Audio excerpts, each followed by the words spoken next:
الحمدللہ رب العالمین والصلاة والسلام علی سید المرسلین اما بعد فاعوذ باللہ من الشیطان الرجیم بسم اللہ الرحمن الرحیم۔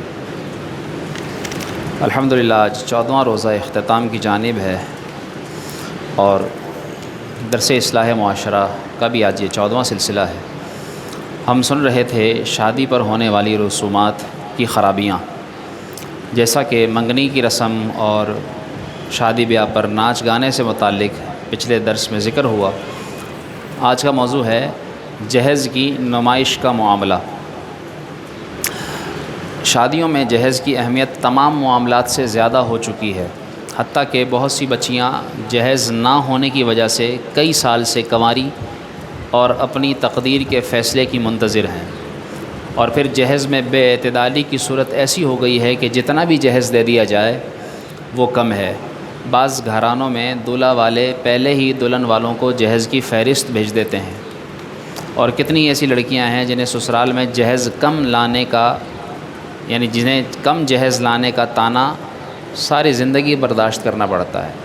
یا پھر جو ہے وہ نہ برداشت کریں تو پھر وہ آخرکار طلاق کا سامنا کرتی ہیں۔ اس اعتبار سے بھی ہمارے معاشرے میں بہت زیادہ خرابی عام ہے۔ اول تو یاد رکھیے کہ جہیز دینا یہ سنت ہے، یعنی اس کی خرابی یہ ہے لوگوں کے اندر، لوگوں کے ذہنوں میں، کہ لوگ یہ سمجھتے ہیں کہ جہیز دینا ضروری ہے، نہیں دیں گے تو شادی ہی نہیں ہوگی۔ ایسا تو نہیں ہرگز۔ یہ تو ماں باپ کی طرف سے لڑکی کے لیے ایک تبرع، ایک نیکی ہے، ایک اچھائی ہے۔ وہ اسے جب رخصت کرتے ہیں تو تحفتاً اس کے ساتھ جو بھی کچھ بھیج رہے ہیں یہ ماں باپ کی طرف سے ہے۔ وہ نہ دیں تو بھی مرضی ان کی، اور دیں تو ان کی طرف سے یہ احسان ہے، لڑکی پر بھی اور خاص طور پر دولہے کے لیے بھی، لڑکے والوں کے لیے بھی گویا یہ ایک طرح کا احسان ہے کہ بھائی یعنی ذرا غور کریں۔ ہم بڑی سخت باتیں ہیں لیکن ذرا ہم سوچیں ذرا ٹھنڈے دماغ سے کہ جس گھر میں وہ بیاہ کر جا رہی ہے اس گھر میں کیا برتن نہیں ہوتے پہلے سے؟ وہ ایک لڑکی آئے گی، اس ایک لڑکی کے چار مہمان بھی تو گھر میں آ ہی جاتے ہیں نا،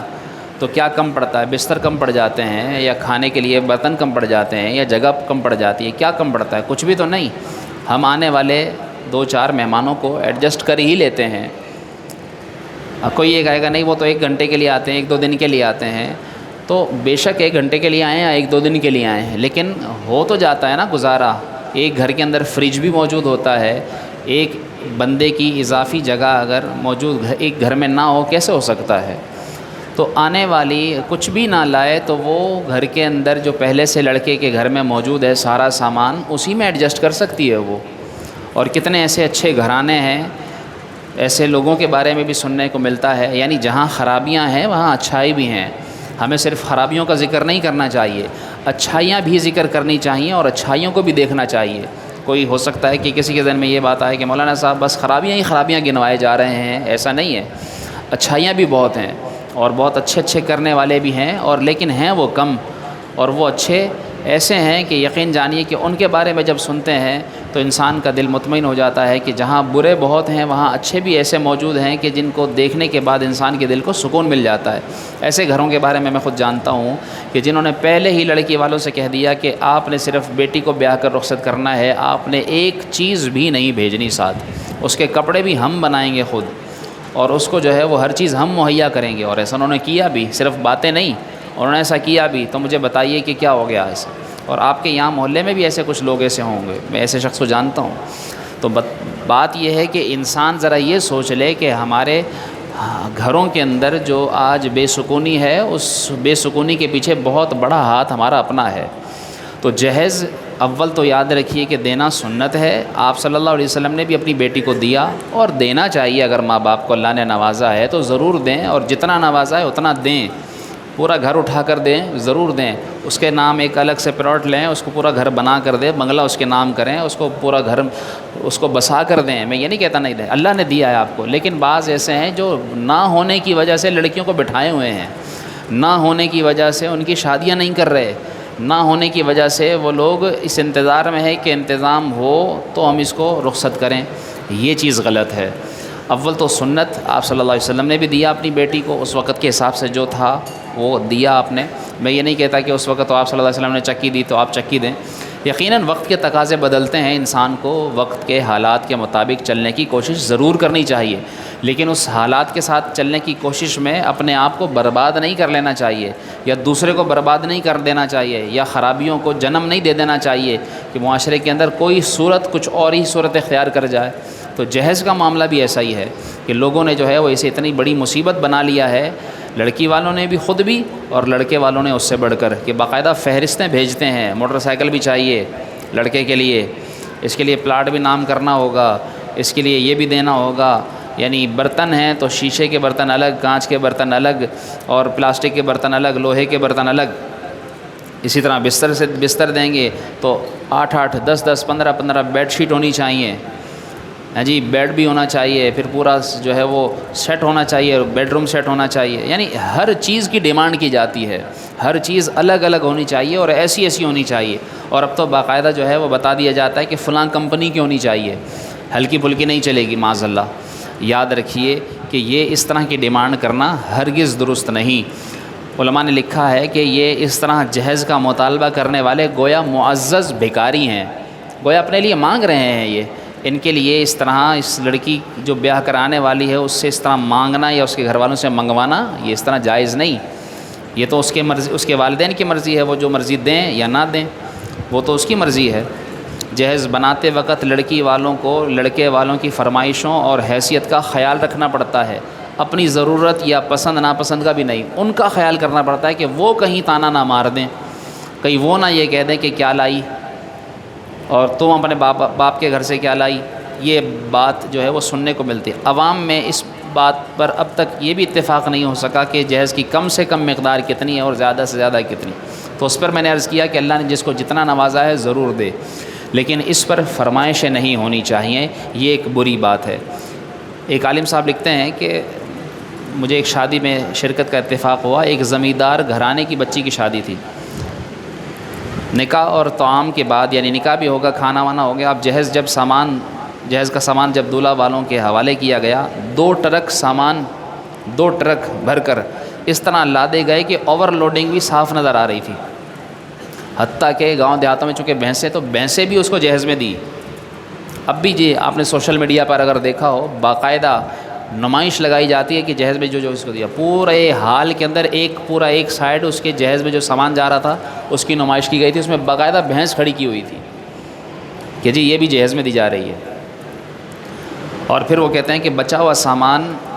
بس کی چھت پر رکھنے اور باندھنے کے لیے دولہا کے بھائی اوپر چڑھے ہوئے تھے اور پسینے ہو رہے تھے۔ آخری چیز جب پہنچ گئی اوپر تو انہوں نے پوچھا اور بھی کچھ ہے؟ نیچے کھڑے شخص نے کہا کہ بھائی اور کیا لوگے، 2 ٹرک بھر گئے پورے۔ پھر وہ نوجوان کیا کہتا ہے، وہ کہتا ہے بس یہی سامان تھا، اتنا ہونے کے بعد بس یہی تھا، ہم سمجھے پتہ نہیں کتنا سامان ہوگا۔ یہ سنتے ہی نیچے ایک بڑی عمر کا شخص کھڑا تھا، وہ دھڑم سے نیچے زمین پر گرا۔ بعد میں پتہ چلا یہ دلہن کا والد تھا، اور جس سے یہ بات برداشت نہیں ہو سکی کہ اس نے اپنی اکلوتی بیٹی ایک تو ان کے حوالے کی، اور پھر اس کے لیے اپنی زندگی کی ساری جمع پونجی اس نے لگا دی، سارا کچھ اس نے دے دیا، اور پھر بھی اس لالچی آدمی کا یہ کہنا کہ بس یہی تھا، کیا گزری ہوگی اس کے باپ کے دل پر۔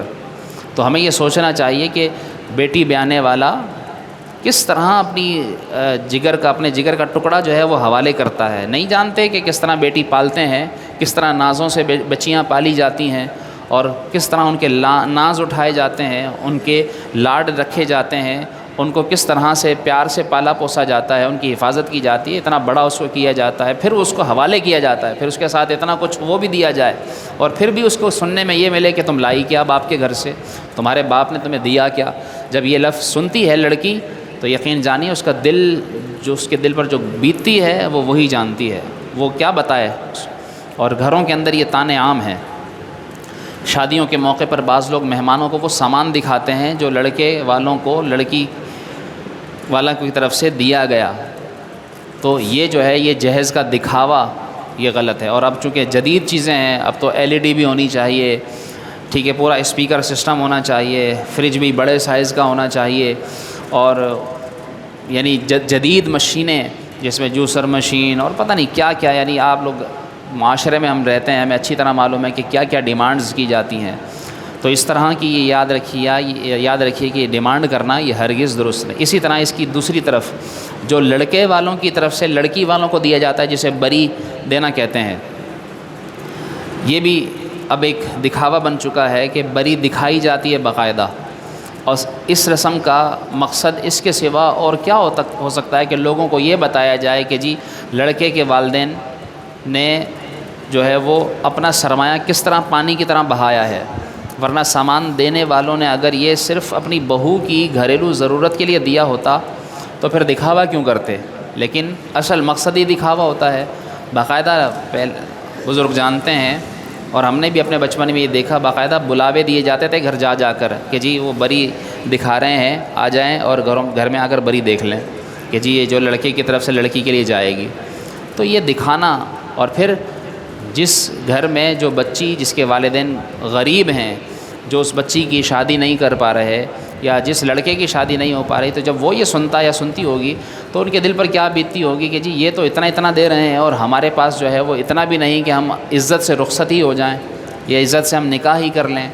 تو اس طرح ان کے ارمانوں کے اوپر جو ہے وہ ان کو مچلوانا، اور اس طرح ان کو ایک طرح سے احساس کمتری کے سامنے لا کر کھڑا کر دینا، یہ یقیناً ان سب کے لیے زیادتی ہے۔ یہ نری نمود و نمائش اور بیجا رسم ہے۔ اور آپ کسی سے کہہ کر دیکھیں کہ بھائی یہ اگر بری نہ دکھاؤ، جہیز نہ دکھاؤ، تو وہ کہتے ہیں، لفظ کیا کہتے ہیں، لوگ کیا کہیں گے کہ انہوں نے دیا کیا، انہوں نے لیا کیا۔ اور یوں جو ہے وہ اس طرح یاد رکھیے کہ آپ اچھی طرح جانتے ہیں کہ نظر جو کہ لگتی ہے، اور رسول اللہ صلی اللہ علیہ وسلم نے اس سے متعلق فرمایا کہ العین حق، کہ نظر لگنا یہ حق ہے۔ تو جب دکھاوا کریں گے تو نظر بھی لگتی ہے، اور جب نظر لگتی ہے تو اس کے اثرات بھی پڑتے ہیں۔ تو اس لیے بہتری اور بھلائی اسی میں ہے کہ انسان دینی طریقے پر عمل کرے، جو اس نے دینا ہے وہ خاموشی سے دے دے، جو اس نے لینا ہے وہ خاموشی سے لے لے، اور ایک دوسرے کی رضامندی کے ساتھ، خاص طور پر جہیز کے معاملے میں۔ آج ہم اپنے بیٹوں کو جب بیاہیں تو ان کے جس گھر میں رشتے کریں تو ان لڑکی والوں پر ہم آسانی کریں کہ جی آپ نے عزت کے ساتھ اپنی بیٹی رخصت کرنی ہے، اور آپ سے جو ہو سکے آپ وہ کیجئے گا، اور نہیں بھی کریں گے تو ہم کوئی برا نہیں منائیں گے، کیونکہ گھر کے اندر جو ہے وہ زیادہ تر برا منانے والے گھر کے افراد ہی ہوتے ہیں۔ نندے تانا مارتی ہیں، ساس تانے مارتی ہے، تو ایسے لوگوں کو اپنے گھر میں رہتے ہوئے پہلے خود کو کنٹرول کرنا چاہیے، اور پھر جو لڑکا شادی کر کے لا رہا ہے، خاص طور پر وہ آنے والی کا وہ نگہبان ہے، وہ سربراہ ہے، وہ اس کو ایسے تانوں سے بچائے، وہ کہے کہ بھائی اس کا پورا کرنے والا میں ہوں، اس کو ساری چیزیں مہیا کرنے والا میں ہوں، اس کے کھلانے پلانے کا، اس کے اڑانے بڑھانے کا، اس کو رہائش دینے کا ذمہ دار میں ہوں، تو کسی کو دوسرے کو کیا ضرورت ہے اس کے اوپر باتیں بنانے کی۔ تو اس طرح جب ہم اپنے معاشرے کے اندر اس طرح سے عملی قدم اٹھائیں گے تو کل کو انشاءاللہ ہماری اپنی بیٹیوں کے لیے بھی آسانی ہوگی، اس لیے کہ ہم جب دوسروں کے لیے آسانیاں کریں گے اللہ تعالی ہمارے لیے آسانیاں پیدا کرے گا۔ اس معاملے کو بھی بڑی غور و فکر سے دیکھنے کی ضرورت ہے، اور اس میں جو خرابیاں ہیں، اور بھی بہت سی کئی خرابیاں ہوں گی ممکن ہے،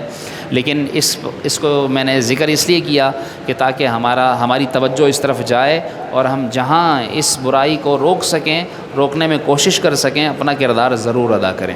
اللہ تعالی ہم سب کو شادی کی برائیوں سے محفوظ فرمائے، اور اللہ تعالی سب بہن بیٹیوں کے نصیب اچھے فرمائے۔